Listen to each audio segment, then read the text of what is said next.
Sangit na baba, ganun, sangit.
Sila sa bahay ni Lolo ang kanyang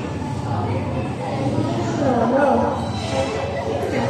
Pagkakita niya sa ulo at isa, Lolo, ito naman ang anak na ito, magkakaiba. Oh, ito po, buo kuslot.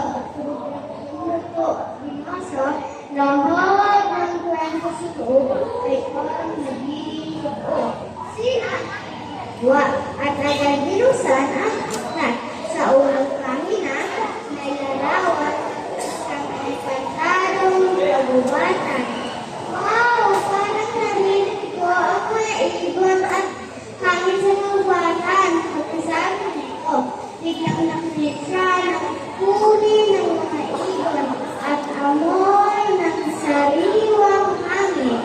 Sa susunod na pahina, may larawan ng isang higanteng puno na may kakaibang prutas. Tingnan mo, Loli, ang mga prutas sa puno ay may iba't ibang kulay. Pula, ilaw, asul, at lila.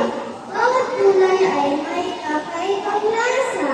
Kung mga kakaibang na ito, ano kaya ang magiging lasa? Matamis? Nagbabasa pa si Lali, isang mahiwagang boses ang kanyang narinig. Loli, ay bang pumutat sa puno para pumutas na ito? Agad siyang nagpamari, umaakyat, kaya ginaya ng ibang bata ang kanyang galaw. Nasa taas na si Lali at awang gabay na ang mga prutas.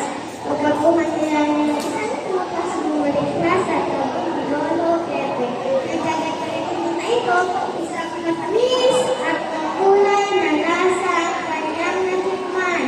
Ang sarap! Para bang lumipad ako sa ibang mundo. Ngiti sa Lolo Pepe at sinabi, Lolo ko po narinig tapos ako.